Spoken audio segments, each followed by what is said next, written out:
The other pieces is just me having fun, and as a designer and creative-wise, you have to. You just have to let your creativity kind of just go and just let it go. You can't hold it back. I don't know what else to talk about. Sorry, I'm really nervous because I usually don't do this. I'm very, very shy. Did it help you solidify your design sense, or was it too fast and furious to? I won't say it. It did help me a lot. But going into the competition from the beginning, I already knew what I was going to get myself into and what my design aesthetic was.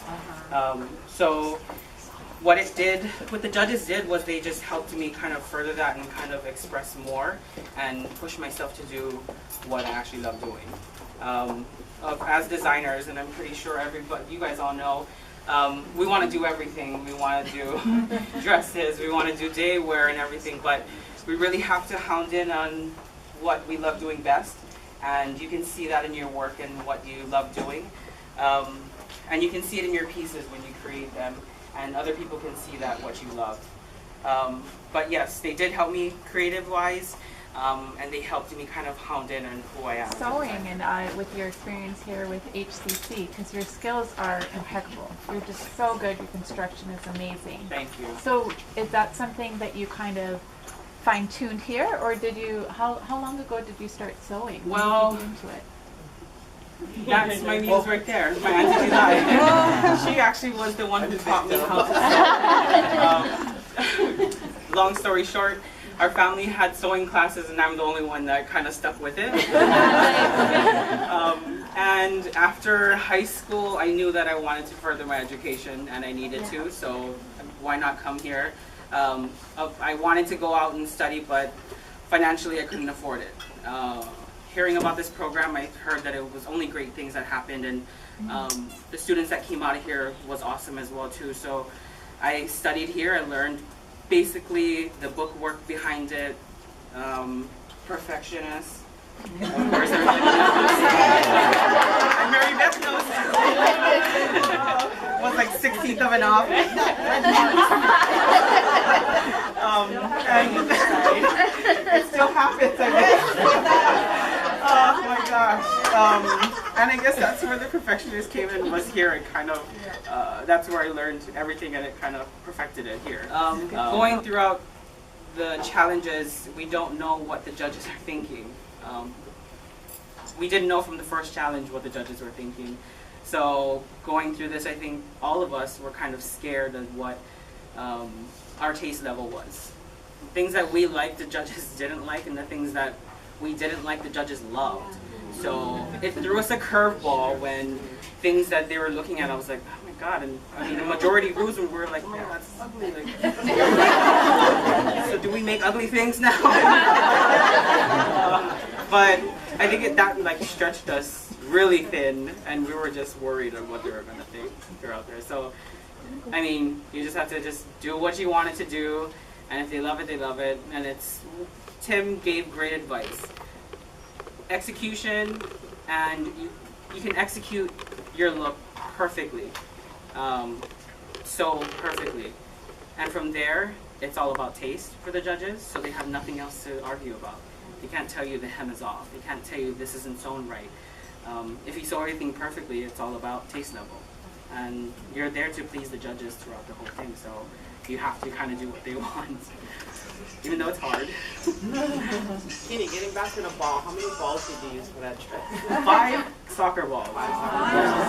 And they were all sewn down to a muslin piece. Yeah, they were all pieced together. Yeah. When they say one day, does that include the shopping and hair and makeup and everything? That is a 9 to 10 hour process a day. But we Come back the next day. in the morning for whatever time they give us, like the 2 hours before. That's exactly what we have. When we have one-day challenges, it's like 10 hours. We go and we get the challenge. We're usually done by 12, and then we're working till 3 o'clock. So what you see on TV is actually the time that we have.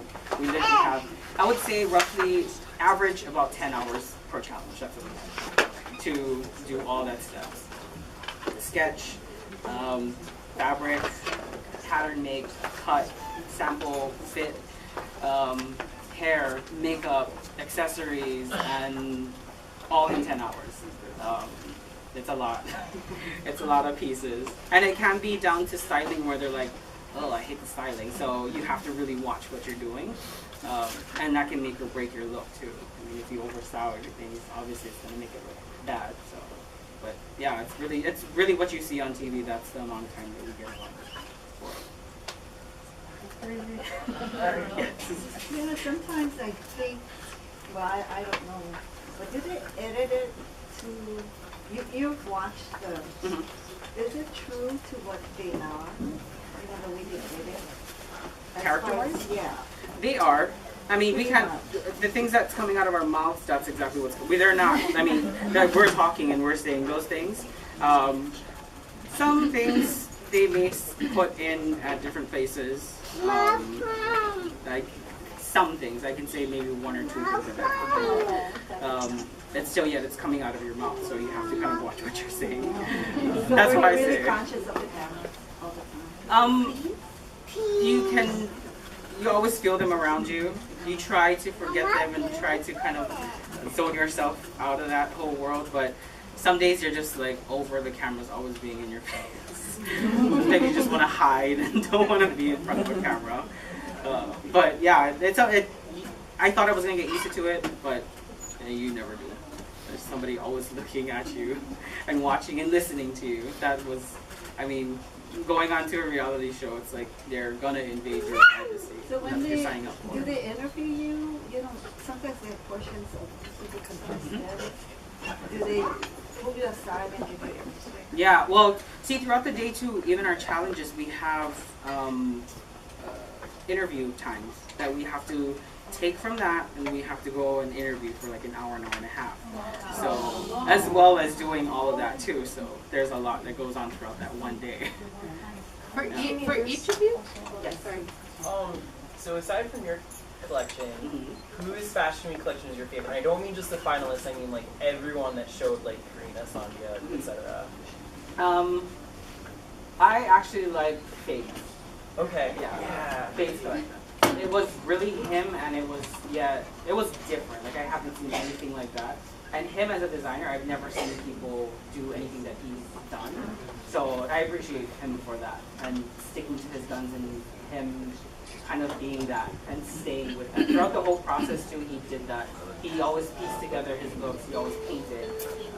And I thought, as much as he thought that I was a good competition, I thought he was great competition as well too. Because you could just look at a piece and know that it was fake.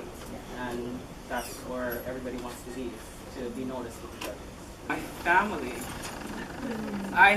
Joy told me the last time, and she was like, oh, remember your video you said? You were like, oh, the thing that you want to do is get your family out of the hole. And what pushes me and motivates me is my family. And just making it successful with them. They're a huge support to what I do. And I can't thank them enough. Even the friends that I've gained so far, it's been a crazy ride, and they've been with me throughout this whole thing. Waking up every day at the challenges and doing all of this, that's what I thought was I'm doing this for my family. And that's what made me push and made me want to get to where I'm at in this competition. It made me wake up every day and be like, I'm going to do this for my family, I'm going to make it. And every day that I wake up and I sew for myself and I sew for the company, that's what pushes me, is my family. They're the rock, and they're my inspiration of like times 100. Yeah. And I think everyone needs to find that.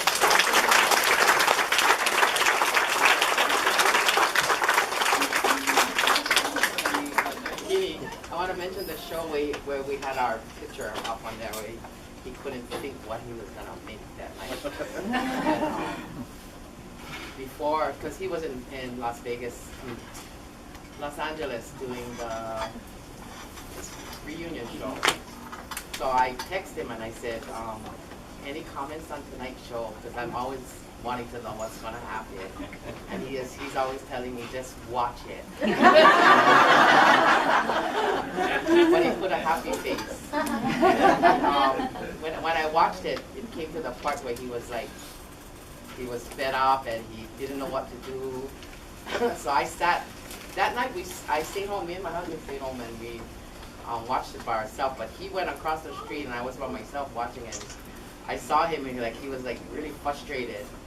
And I started to cry because I said, oh my God, I wish I was there to hug him. You know, he needs that, you know, he just needs to hear me. And then right after the commercial, our picture came up and he said, he thought about me, you know, that was his inspiration. And our picture came up and I started bawling like a baby. So when my husband came back, I said, oh, good to you across the street. What happened? I said, oh, I was crying like a baby. I put my picture up there. When I was thinking about him, and I know it was over already, when I was thinking about him, he was thinking about me, you know. And our picture, and he said, hi, your picture went up. I said, yeah. A challenge that I was excited about when I heard was the Rainway Challenge, the avant-garde, because I did the umbrella dress. Yeah, and I think it showed when that's the reason why. I was so excited about it and I was so into it, and getting that first win was the world. I was like, oh my God, so excited to get it and to finally be noticed like that. And when you came up with that idea, was that just pretty much immediate you thought of that? I could say it was 50-50. It was actually a mistake. It was supposed to be something else. But then when I stepped back, I was like, oh, it kind of looks like that. Let's go with that. And we're going to sell it like that. And yeah, it was just my creativity that went and exploded. And that's what I love to do, is that kind of thing, really over-the-top stuff. The challenge that was a bit tough was the Real People Challenge, or the Mary Kay Makeover Challenge, because we literally had to get out of our comfort zone and go up to people and ask them for a makeover. So you had to kind of step out of the box and be this bubbly, joyous person to find someone in the park and it's a stranger and try to get them to change their look. It's tough when you're trying to tell them, oh, hi, I just met you and I'm going to change your look. Please say yes. You're making me awful. Please say yes, I'm going to change it. So it was tough to go out there. Of course, I'm a shy person, so it's like awkwardly going up to people like, hi. Take and change my look. Yeah. It did take a lot of people to go through. Well, I think it was like 10 minutes left that I had nothing. I had nobody in the park at that time. And just so happened, this girl sat on the bench and I was like, okay, this is it. Do it now. Get it over with, find her, just take it, whatever you can get. And it happened. So I guess that was the hardest challenge for me, was that one. Yeah. So, I almost forgot my question. At any time during the show, when you're in the workroom, did you hear the voices of the teachers? Like, well, yeah, it was. I mean, it was like things that I was cutting. I was like, oh, she's not gonna like it. Yeah. Oh, and the scissors, yeah. It was that, and then I always changed. I had like shoes, but then in the workroom I would change into my slippers. We were not supposed to have slippers on, but I was just more comfortable to do that. And of course, the scissors around my neck was like, the producers always watched that. Safety first, Kini.